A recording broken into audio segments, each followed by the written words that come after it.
Hey guys, and welcome back to this place. If you are new, welcome here for the very first time.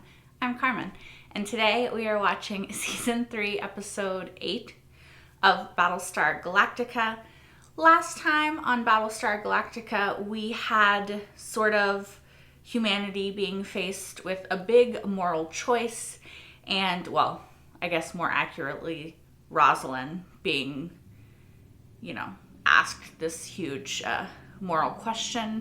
And in my opinion, she did not do the best, which historically she has and has not. I don't know. I sort of flip-flop about how I feel about her the same way that she sort of flip-flops about lots of things. Anyway, yeah, she was faced with the choice about whether to basically commit genocide against the Cylons and sort of repeat the pattern of the enemy and wipe them from existence, or to, choose a different strategy. Now, she unfortunately chose the, biological warfare option. And luckily for us and the legacy of humanity in the future, Hilo decided to make a different choice, which I was very worried about, only because I worried for the repercussions that he might face making that choice. But luckily for us, Adama sort of agreed with Hilo and was anti-genocide. And so Hilo's moral compass, pointing due north or whatever, I don't know what the metaphor for that would be, helped us and helped him, and he did not get taken away or punished for it. But I don't know. I really liked Hilo, and I like his character. I like that he approaches Cylons with a more open mind and sort of a different perspective than a lot of people do. I can completely understand why most people hate them, and I can also completely understand why Hilo doesn't. Like, as a whole, I think that there's an argument to be made that, Cylons could be as individualistic as humans are, and that, I don't know, it's too much to talk about in an intro. Anyway, I like Hilo's choice. I like that the Cylons are not all dead because, one, it keeps the show going because they're kind of a constant thread throughout. And two, I just, I don't want that to be humanity's legacy, right? Like, I think that if you become the enemy to defeat the enemy, then you didn't actually win, Anyway, all of that aside, we also had Gaius on board the Cylon ship with 3 being tortured by her, and I'm pretty sure it's 3. Correct me if I'm wrong. Being tortured, and also we had him creating like a mind palace for him in Head 6 where he could distract himself from being tortured, right? And then at the end, he sort of had this interesting exchange with 3. So there might be something going on there now, and I say going on because I mean that, like, Gaius could manipulate her into thinking there's something going on to further his life. Because if there is one thing we have learned about Gaius, it's that he will survive at any and all costs, right? Anyway, I'm gonna stop rambling because I've been talking way too long. Let's just get into this episode. Oh, Tori, come look at this. This is the dossier that Billy prepared for me my first day aboard Galactica. Billy! I can't believe I was about to throw this out in the trash. The Valkyrie. This was Adama's command before Galactica? Mm-hmm. Look at that. This year marks Admiral Adama's 45th anniversary in the Colonial Fleet. In fact, his commissioning date's only a few days from now. Oh, wow. Here. They're gonna throw a celebration for him? I think I want to have a ceremony. Let's give the Admiral a medal. He's gonna hate it. For 45 years of devoted service. Couldn't have come at a better time. Give the people something to feel good about for a change. Yeah, but Adama is gonna hate that. Have you met him? This is Bulldog. Bulldog, whoever that is. What are the Vipers? Hold their fire. Immediately. Have them escort the raider in. Does he recognize Prisoner drill. that call sign? I want the alert guard in the hangar deck in 5 minutes. Yes, sir. Does he recognize the call sign Bulldog? That's fucking disgusting.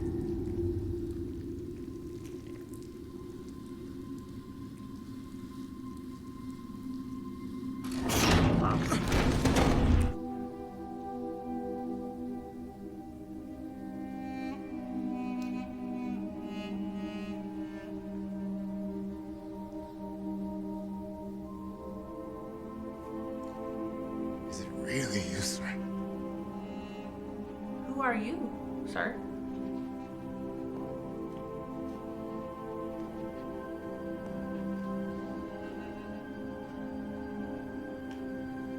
Yeah, Are they gonna hug? Because it's me. depends on how well I know you, to be fair. Because that looks. Welcome home, Bulldog. So he does know him. So he did. That's why he told him to stop, because he recognized his call sign. I am gonna need some backstory. I need my men. Especially for the stealth ship. There's only one pilot I trust. Bulldog. Oh. I assume. Well, the conspiracy theorists are going to be disappointed. We've checked your DNA signature against your military records, and it's conclusive. You're not a Cylon. Smoke? That's right. He's one of mine. Disappeared about 3 years ago. We think he was captured. I'd like to meet him. Of course.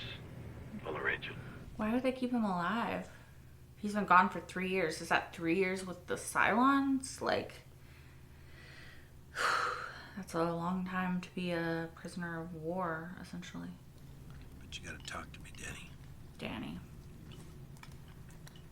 How the hell did you escape? I thought I was gonna die in that mill.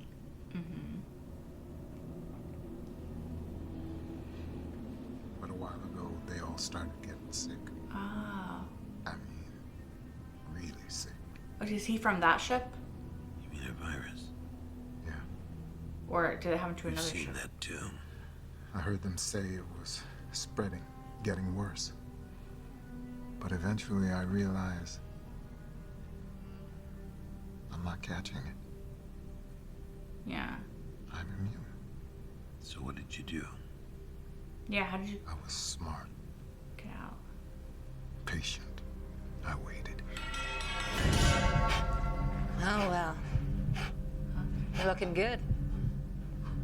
Strong. Me, I felt better.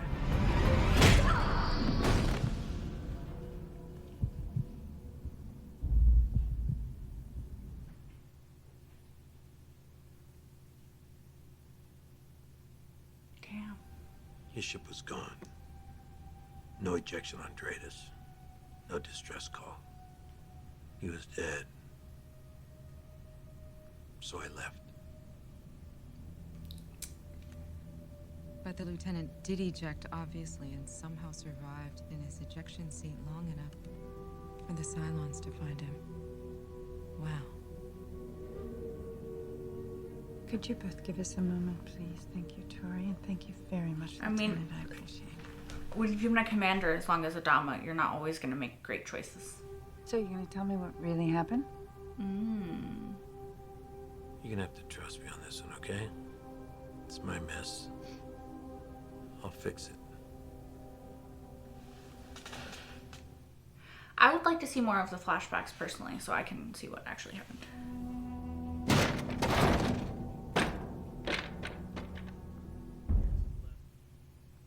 There was such a gentle expression of anger, you know?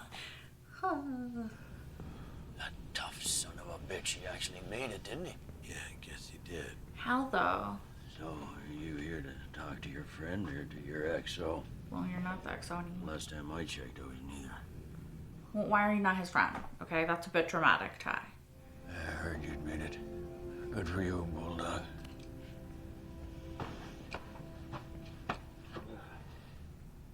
So, Ty can't handle that right now. Drink? you have no idea. Yes, I do. Oh, this is it's a bad choice. So Donald looking at his photographs? He still does his share of ass covering. He didn't tell you, did he? You gave him no time. How long's it been? An hour? Did he? 20 minutes? Tell me what? And we knew they were out there? That they could launch an attack on the colonies? We didn't know anything for sure. They suspected.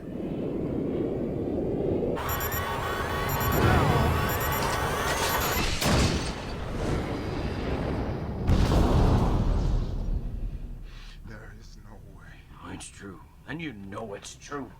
You've known it every second of every day since it happened. But you have to know why, too. I started it. Initiated it. Wait a minute. On orders, sure. Started what? Started what? Do you not The understand? attacks on the colony. Yeah, y'all broke the armistice, the humans.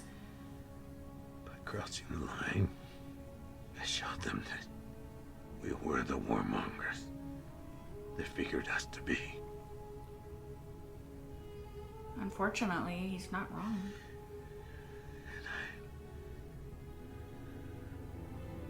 I left them but one choice. Well, you know, they still had a choice. To attack us before we attacked them. They were still waiting for a moment to strike. Because it wasn't just you. They put you there. They put you there. Across the line, you had no choice. The military did. That was the Admiralty. Yep. That was the military. Mm-hmm. I don't want him to blame himself, though. It's not your fault, personally. Like, they put you in that position. You're a military man. You follow orders. You know? Like, that's what you do. Like, sure, it really fucked humanity. But they were waiting for that. After you execute this command, you'll delete the order from your logs. Is it Novacek? Then overwrite the corresponding memory locations. Novacek. Oh.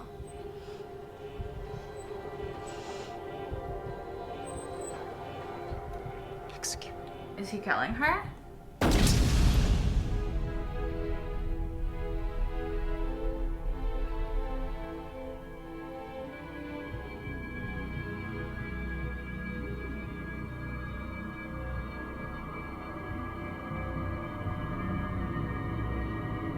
Is she the last copy of her?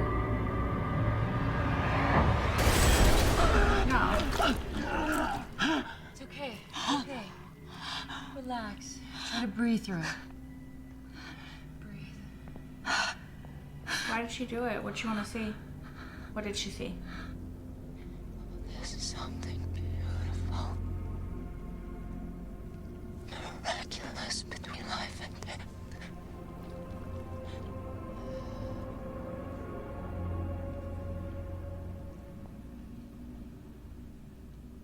Okay. Why the hell do they keep missing? Because they're doing it on purpose.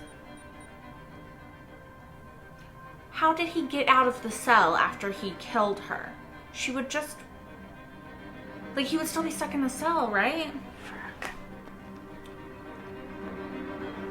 Come on, Starbuck. Girl. We need to talk. Hold on. I need to see you right now. Hold on, I'll be right there. No, you need to see Starbuck first. Novacek was hit and smoking, flying straight and level. Any nugget could have made that kill. The Cylons could have wasted him any number of times, and they didn't. Because they didn't want to. Oh, hurry! Oh, God. You know what I kept telling myself? No. Bill Adama's coming. Dang, Travis. Stay down! That was pretty impressive. You all right, I didn't think he had it in him. I was waiting for Starbuck to come in. The Cylons let you go. The question is why? Ask yourself that, Danny. Because up until a minute ago, you were doing exactly what they wanted you to do. You start to love it. He was a... It's like a bottle that never runs dry. So how do you put that bottle away, son? Get up and walk out of your room. Oh, I hope he's gonna get better. This is the push and pull of Ty's character. Like, sometimes I hate him. Sometimes he makes me cry. Your resignation. You've got to be kidding. Right? Adama, come on. It's naive to think that horrible things that we can't understand have simple explanations. Yes. You seem hell-bent on paying some kind of penance for whatever it is you think you've done. So instead of resigning, why don't you get up and walk out of here? And keep... Meet me on the port hangar deck tomorrow evening for this ceremony. That's your and let me penance. pin a frickin' medal to your chest. Because he would hate it. I mean, he would have hated it regardless, but... On behalf of everyone in this room, it is Keep my pleasure to present you serving, keep Admiral saving Adama. humanity. Once a pilot, always a pilot, Bulldog. I'm glad he wasn't working with the Cylons. Like, on purpose, he didn't realize. You want to tell me what happened to Ellen? Yeah, you still never told him. I could use a drink here. No, get out of the bottle. Okay, you guys, so, where to even start with that episode? Oh, that episode was loaded with a lot of information, a lot of revelations, and also, like, just things to contemplate, right? Like, the idea of choice and duty and inevitability and all of these things, right? So it's interesting because I was sort of right, but also not right, which is kind of on theme for this show and just me in general. But with saying that they, like, their goal, their mission was to start the war, right? Now, I think the Admiralty, like the upper echelons of the military, this is my assumption, you guys, I'm not well versed in military hierarchy or jargon or whatever, so excuse me if I'm incorrect in that, but the Admiralty, it seems like Rosalind thinks, and I agree, that they sent him out there to provoke a war, to start it. Like, I think they were tired of looking over their shoulder. They were tired of wondering when the armistice would end. They were tired of questioning how long they would be in this sort of stalemate with the Cylons. And they were like, you know, they felt a war was inevitable. I think in a way they were right, but in feeling it was inevitable, they, you know, fired the first shot. They shot first, you know, like they actually started it. Now, I don't think Adama personally is responsible for that. I don't think that makes him responsible for the genocide that occurred afterwards. I don't even think that it makes him,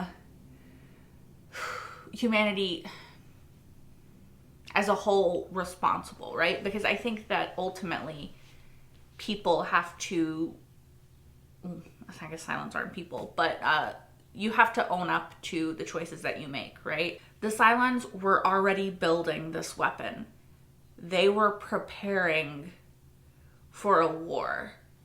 So I think it's sort of like, yes, the humans started it, but the Cylons were waiting for anything to happen that would justify, in their minds, their ultimate course of action, right? At least this is the way that I'm seeing it presented, right? So let me know if you guys disagree, if you see it a different way, because, you know, I'm limited to my own perspective of things.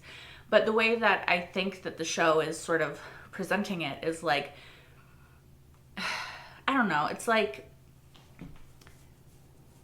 it's what is the phrase that I'm looking for?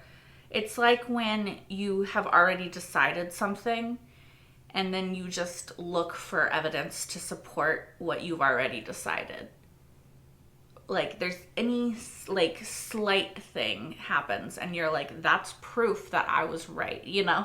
So like the Cylons are sitting there and they're like waiting for anything, any tiny thing that they could say, like the humans provoked this.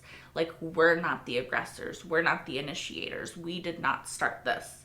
Like, they wanted their hands to be metaphorically clean, right? Because, and I think, at least, again, this is just my own thinking, the Cylons are very religious, right? They believe that they are on this mission from God. Maybe they are, right? Like, I usually sort of dismiss that, but I have no proof that Six is not a messenger of God, like I said in the last episode, so who knows? Maybe the Cylons in this version of the world, in this iteration of reality, are on a mission from God, like to commit genocide. I don't know why that would be a mission from God, but you know, like, sure, let's suspend our disbelief and just go with it. But they want to keep their hands clean, is my point, because they believe in their mission, right? Like, they already think that the humans are the bad guys. Ironically, or interestingly, the Cylons have, you know, created that narrative, and they're not necessarily wrong, because the way that humans created Cylons and then treated Cylons and then discarded Cylons, you know, once they sort of became a more sentient life form, I can see how the narrative to Cylons would be that the humans are the bad guys, right? Like, that makes sense to me. I don't necessarily agree. Of course, you know, that's a whole other discussion, but I can see how that would be their narrative. So they want to keep humans as the bad guys, the aggressor, the warmongers, like they always say, like, oh, look what humanity's doing.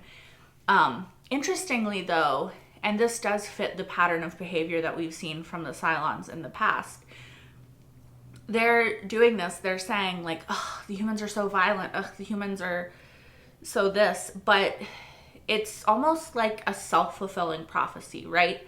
Because they are creating the situations and the circumstances that cause the humans to react the way that they believe that the humans will react, which is aggressively, in, you know, like,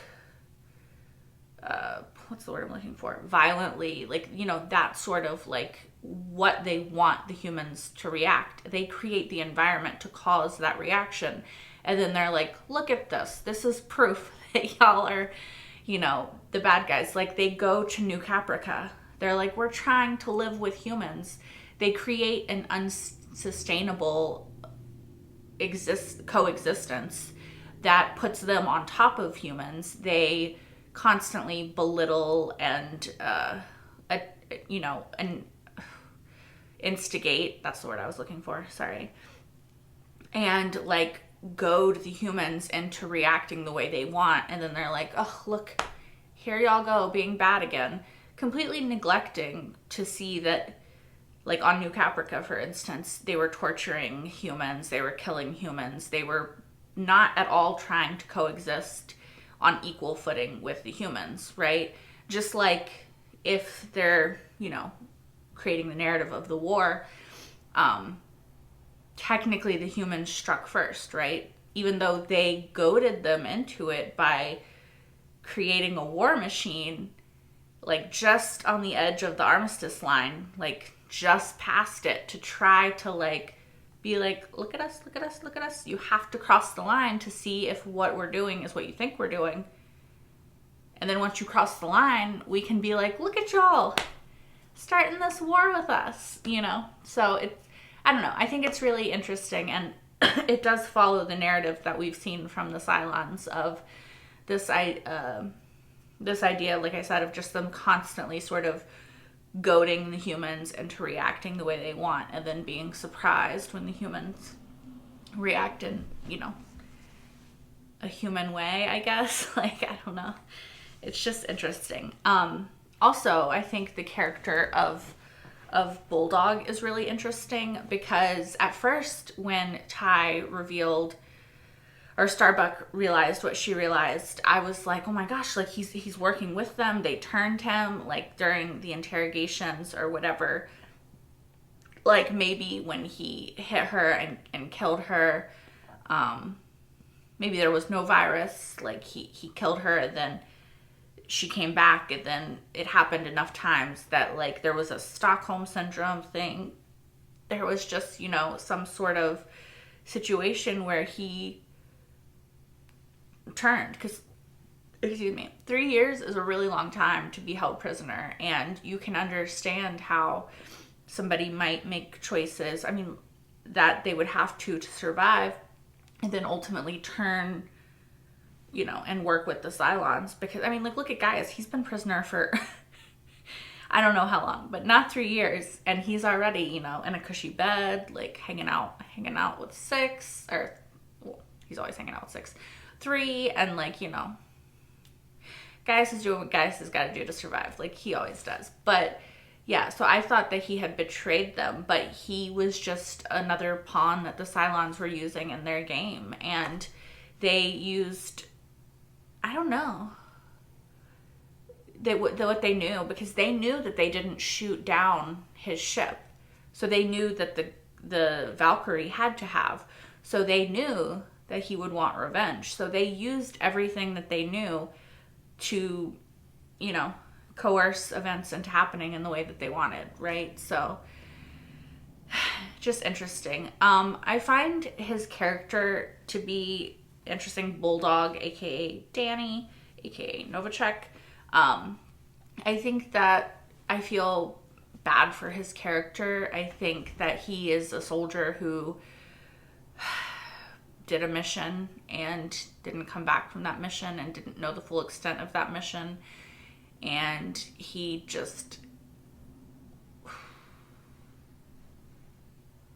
I feel like he probably did suspect what happened, and I think that he didn't allow himself to succumb to that suggestion because he knew how upsetting it would be if that was the truth. And it was the truth. And yeah, it sucks because at the end of the day, both him and Adama, regardless of their position in the hierarchy of the military, were both following orders. Neither of them were at the top. They were both soldiers. Sure, Adama's higher in the hierarchy than him, but still below the admiralty, and he's still just a soldier following orders at the end of the day. And I think that Adama is definitely the type of soldier that does not question orders, and, sure, he feels a certain way about what he's doing and what he did, but he didn't think it was his place to question that, and that makes total sense with his character. Starbuck and Lee probably would not have done it, at least not without question, but they're very different to Adama, and I think that they were raised in a different way and in a different environment, and they have sort of different aspects of their personality than Adama does. And honestly, I think that, it is a less appealing aspect of the military that you have to follow orders or you get kicked out, right? Like, there's not really any room, at least, again, this is from what I understand of the military, you guys. My knowledge is very limited. From what I understand, there's not really any room to question orders. There's not really any wiggle room to sort of push back against the institution in that way. You have to follow orders or you're court-martialed, you're kicked out, you're in a lot of trouble, right? So I think that it's sort of shitty that Adama made that choice and then blamed himself for that choice, because I just think that he had very little choice ultimately in everything, right? So yeah, I'm glad that he told Lee. I think it's important that he told Lee because I think that their relationship has grown and healed so much since the miniseries that I think him being completely honest with Lee about everything is important. I hope that Lee understands what I understand and what I think Rosalind understands, that he, one person, one act did not start this, that it was a chain of events that, you know, was a chain of all these things between the Cylons and the humans that was going to culminate in war eventually, no matter what. And it just happened that that was the, you know, sort of last domino that fell, but it could have been like 20, 30, 40 dominoes that could have been the last one to fall, you know, and it just happened to be that one. I hope that Lee will understand as a soldier the predicament that his father was in, and that he was doing what he thought was right at the time. You know, I think that hindsight is great, but you don't have it in the moment, you know, like there's no way that Adama could have known that where he would be now from where he was then, and the direct impact it would have on humanity as a whole. I think he would have made a very different choice. I think he would have risked not following orders if he had known. And yeah, I don't know.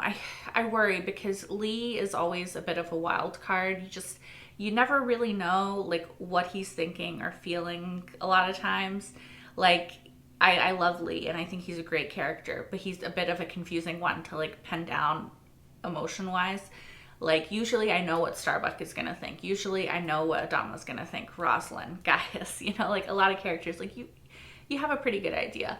Lee sort of like sometimes surprises me with the way that he reacts to things. So I'm just hoping that he's going to be understanding of Adama and the choice that he had to make in the same way that Rosalind was. I also, to change the subject a little bit, really liked Rosalind and Adama's conversation at the end, because the thing is, I don't always agree with Rosalind, as you guys know. Sometimes I think she makes really great choices, and sometimes I'm like, what the fuck are you doing? You know, in this instance, I really agree with what she was saying at the end, that it was all these events that culminated in the war, not a single event, not a single person, not Adama. It's not his responsibility. And I also agree that people need a figurehead.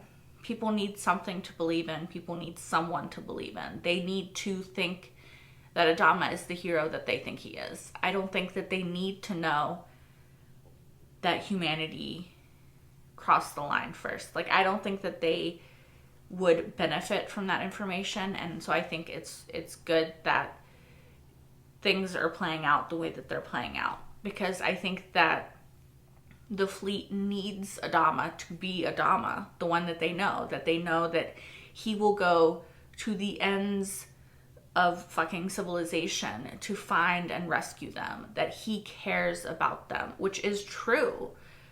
And they need that from him. They need to know that he will not leave them behind.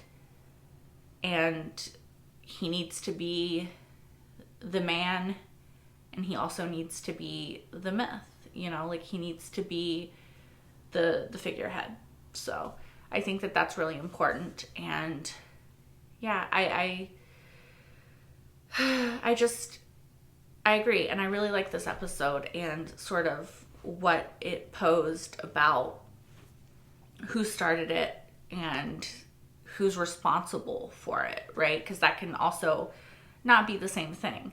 Like, sure, Adama might have started the war, but is he responsible for the war?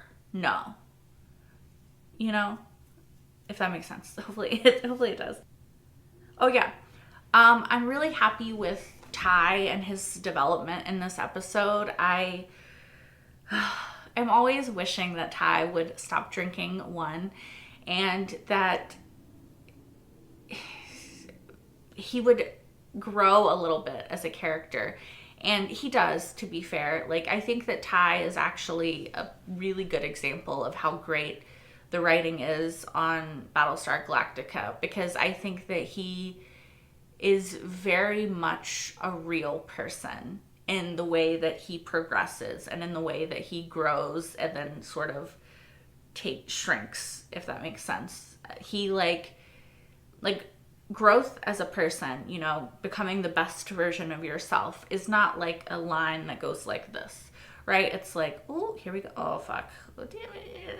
You know, it's complicated, and it's hills and valleys of, you're not always going to be the perfect person. Like, you're never going to be the perfect person, but you're going to hopefully like learn and grow and change throughout your life. But it's never going to be linear. It's never going to be like, I am only getting better from here. It's going to be like, I do good and then I fuck up.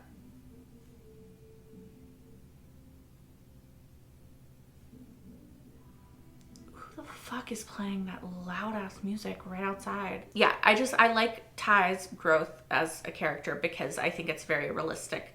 That being said, Ty also, you know, like a real person, really frustrates me because, like, I will absolutely love him, and then I will absolutely fucking not hate, but like very strongly dislike and disagree with, and then I will really love him again. I think it's just because he's very well written and very well acted, but I really feel for him in this arc that he's going through right now because of everything that happened with Ellen. And I wish that Adama would not enable his drinking so much. I wish that he would, you know, realize that he's an alcoholic and that, you know, he has a lot of stuff that he needs to work on and change, like, you know, his alcoholism.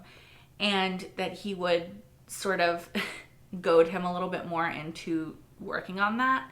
But I am glad that he got out of his room, that he's taking steps in the right direction towards healing. And I like that we're seeing it. Whereas with Starbuck, I sort of feel like I wish that we could have seen it a bit more, because she was acting out, she was, you know, doing all that shit. And then we saw one brief scene of her talking to Casey, or like going and seeing Casey and her mom. And then the next episode, she was like right back in the cockpit. And like, she seems like okay now. Like, I'm sure that we're going to see maybe a de-evolution at some point, or a breakdown or whatever. I don't know.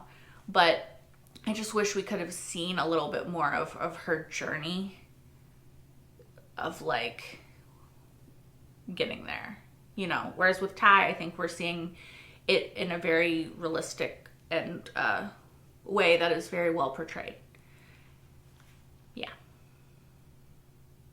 Also, I think I just need to give up hope that Ellen is survived somehow, because we're really not seeing her, and I just feel like she might be gone, like for good. Also, I need to understand what 3 is doing and thinking and feeling, because she wanted the Cylon to kill her, and then she wanted him to erase that she asked him to kill her, I think, the Centurion. I don't understand why. Is she trying to figure out what there is after death? Like the true death, which I'm pretty sure is a term I'm borrowing from True Blood, but like it applies to Cylons, okay. I don't know what she's thinking, and I don't know like what epiphany she's having. But she was seeing something or someone when she died, before she came back again. And the other Cylons like seem a little bit concerned, so is she seeing God? If so, who is God? Also, like, it's hard because this show is more rooted in like reality. So like, not that I'm saying that God is not real or can't be real. That you guys know, like, I that's not what I'm trying to say. It's just on a show like Supernatural, it's very easy to be like, yes, of course they would bring that into it because the whole show is based on the premise that like supernatural things exist. This show is more like, yeah, I don't know. Do the gods exist? Does God exist in this world?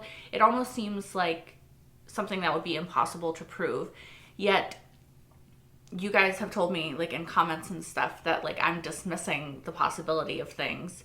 And again, I think it's just because in a show that's rooted in reality, or like more rooted in reality than a show like Supernatural, I expect it to be like it is in our world, which is sort of like you can believe it, but there's no way to actually prove whether or not it's real, right? So I sort of expect it to be like that in the show as well. Like, they believe in the gods, like the humans, and then the Cylons believe in God, but there's never gonna be a way to prove if one was real and one wasn't. But maybe I'm wrong and they are gonna prove it, in which case that's gonna be a really interesting storyline. So, because if you think about it, like, sure, the Cylons are sentient, but do they have souls? Which is a question of, like, you know, like, I don't know. I guess it could be explored as well. Anyway, I think that I have rambled at you guys for way too long. Thank you guys, as always, for watching. If you want, you can like, comment, and subscribe if you aren't already. You can also watch my entire full-length reaction over on Patreon as well to this episode and every single episode thus far of Battlestar Galactica, including the miniseries and the Resistance episodes. That is over on Patreon as well. I am gonna go take a break because clearly I need it. Until next time. Bye, guys.